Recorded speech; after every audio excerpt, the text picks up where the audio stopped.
The following podcast was produced by Big Head Amusements for KQEK.com.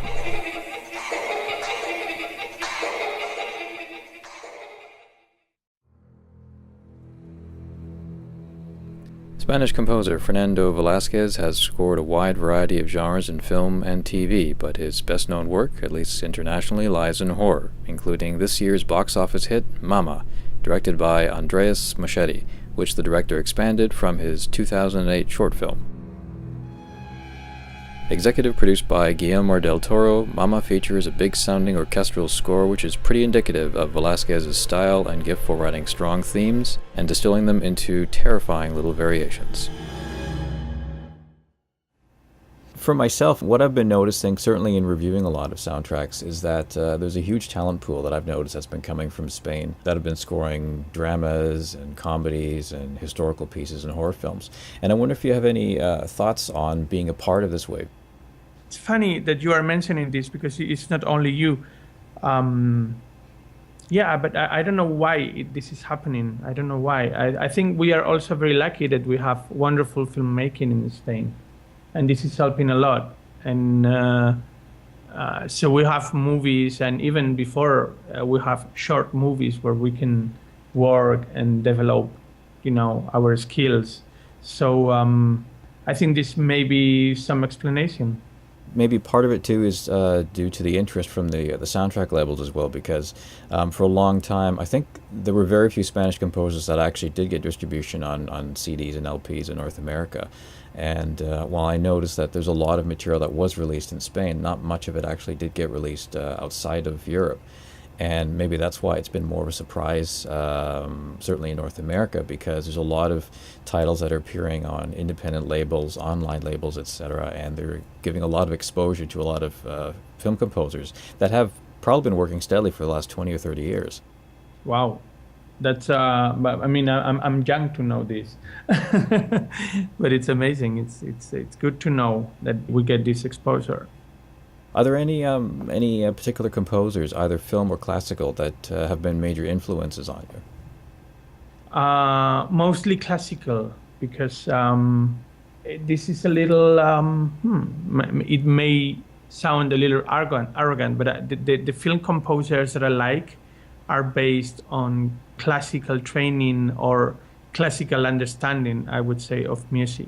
So I prefer to focus on the original, the original sources that they are using, because, John Williams is always, in a way, he's not based on, but he looks to Puccini and Wagner and Steiner and all these wonderful classical composers. The other day I met Danny Elfman, and he would tell me how much he appreciates classical music because he comes from a different background. And I was very pleased to tell him how much we appreciate his, what he brought into film music, because he came from a different background. So I guess we all meet somewhere in a melting pot. And because I have a strong influence also from songwriters and jazz musicians, and it's difficult to identify just one source, because I like just music. I like music, and I just listen to music, and I don't care where it comes from. Although I have this I like classical background, because I think when you get it right, it gives you a wonderful perspective of story of music and tradition, which is very good to use. Well, you mentioned jazz music as well. Are there any particular jazz composers that you were influenced by or appreciate? Because I recently listened to Sexy Killer, and it's a great amalgam of both jazz and classical and sort of rock as well. And I really liked its eclecticism. Oh, yeah, but it's because I have this classical training, but I was playing guitar ever since I could steal it from my brother.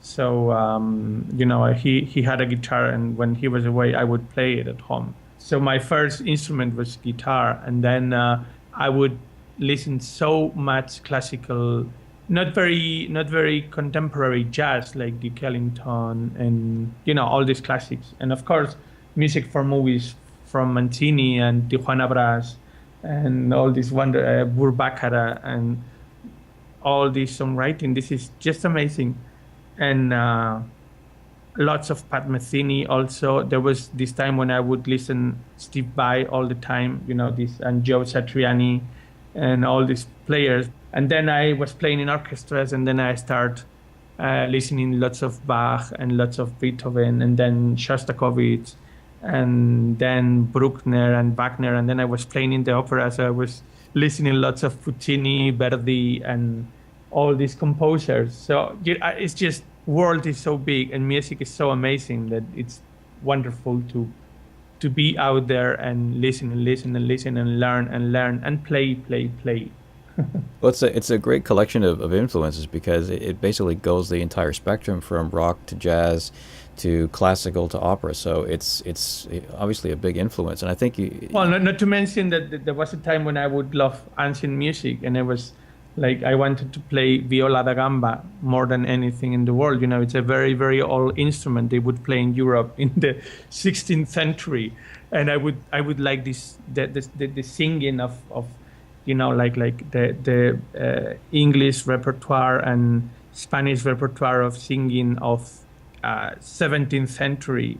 There is so much that when it's done with heart and you identify humans telling stories and telling something, it's just touching and it's worth it, isn't it? In your background, I understand that you also played cello professionally for a number of years. Oh, yeah. This was my main instrument, but I never felt like a cello player. I mean, of course, I was playing fine, and I got in orchestras, which means I was playing good. But I never felt I had this way of being that my colleagues had, because they loved cello, and it was cello. But when I was in the orchestra, I couldn't stop listening all the instruments and learning what was happening and how music was written, and this was amazing. That's why I felt that I would be more happy writing and conducting music, because I have this overall view of music that I like more than the precise instrument point of view, which is great also, by the way. And I think one of the reasons why I think the cello just struck out to me is because for myself, it is one of my favorite instruments, and I think I appreciate it so much because it has the ability to evoke a tremendous amount of empathy, especially when it's played either solo or with a large group, but it can also be incredibly terrifying. There's an American composer by the name of Jeff Grace, and he's done a number of horror scores, but what he's done with the cello sometimes is just absolutely terrifying. And I find it amazing that this one instrument I guess in different uses can be absolutely beautiful and just absolutely horrifying. Completely. I guess about cello, maybe because the range, that's what they say. It's this human voice.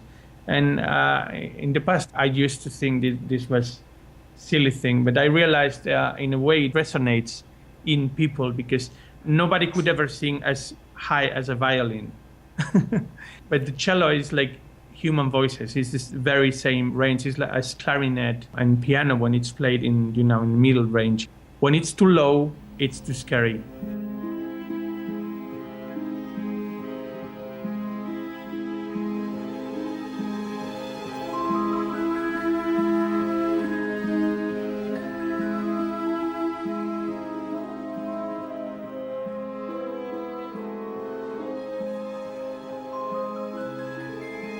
One of the things that I enjoyed so much about your latest score, Mama, is the careful attention that you use towards building moods, which isn't always the norm for Hollywood film, because I find that with a lot of Hollywood movies, I think that the horror scores, they tend to always emphasize like a direct shock, whereas there's a lot of very slow building, and I get the impression that the director allowed you to have a lot of room to very carefully lay your themes and organize thoughts, and that way when the horror finally starts to appear, you can really hit it.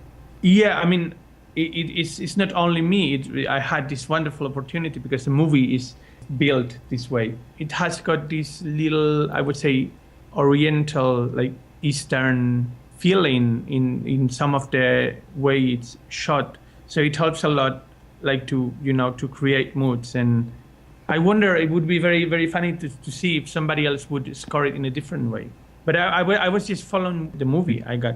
Well, I think that sort of comes to my next question, which in a horror film, there are obviously going to be moments where you see absolutely nothing, where things are kind of implied, and then when you actually see the on-screen horror. And I think the convention tends to be that if you don't actually have something on screen, then sometimes what ends up being imposed, and maybe it just comes from the producer or the studio's end, is sort of a kind of sound design where it's kind of a mishmash of sound effects and dissonance that's kind of swirling around, but it has kind of a generic sound because it's used so much. And I think one of the reasons why I enjoyed Mama so much is that where you're obviously building suspense and trying to evoke the presence of what's going on and infer what might be coming, it's still all classically based. So there's a lot of really beautiful writing going on.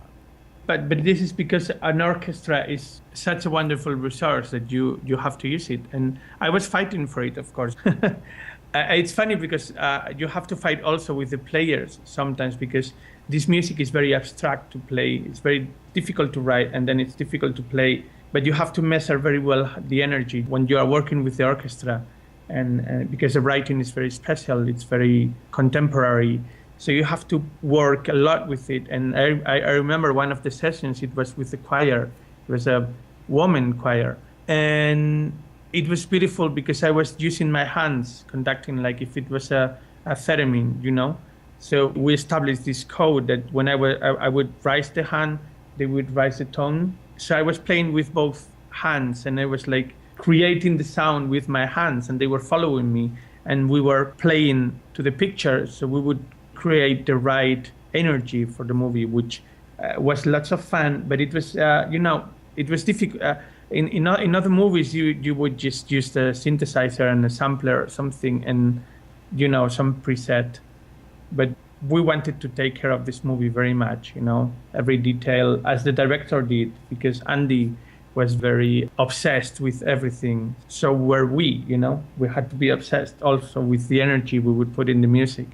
So I'm glad to hear that you felt this when watching the movie.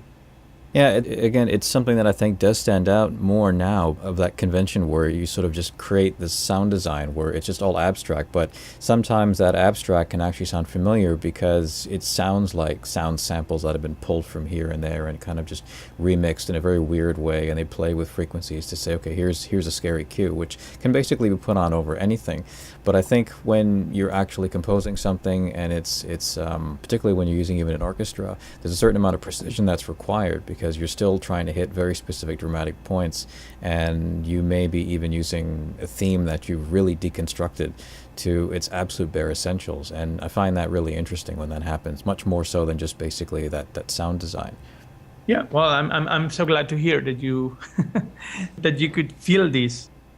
Strauss would do the same even with a song, or even Schubert also. To make the piano accompaniment of the song, they would use a little cell, a little small piece of the melody to create the accompaniment with it. All the music we used for Mama was something we did for the movie, something we created for the movie. We're not using any pre-recorded anything.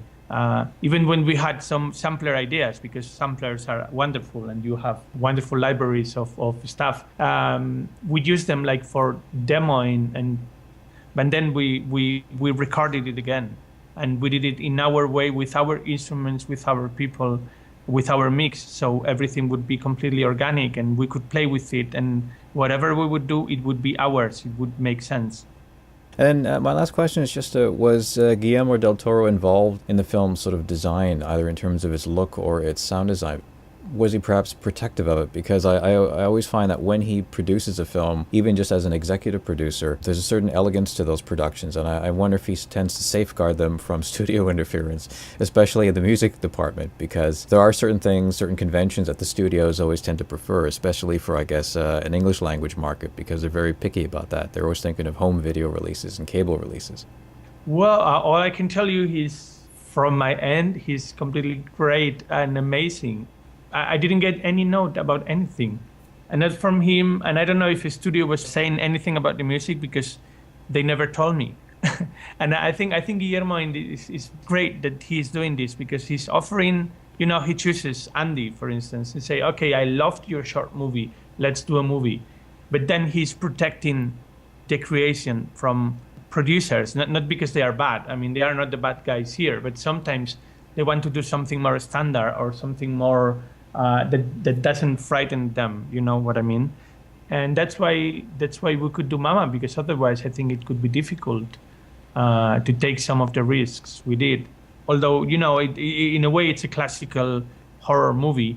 There are many choices that are a little difficult for a certain audience. But finally, we proved to be right because it seems that people like the movie. Yeah, it's done tremendously well, and I think it was actually rated number one at the box office, which is like it's just wonderful.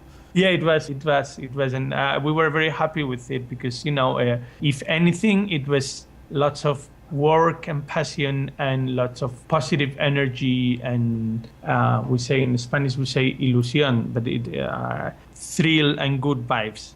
That's what we put in the process, which was very, very funny, by the way, because the director is nuts. It's great to work with him. He's very talented.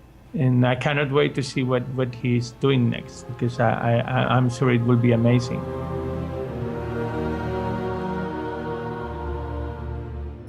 Fernando Velazquez's 64-minute score for Mama is available on CD from Spain's Superlative Quartet Records and digitally via Amazon.com and iTunes. For related film and film music reviews, please visit KQEK.com. This program is copyright 2013 by Mark R. Hassan.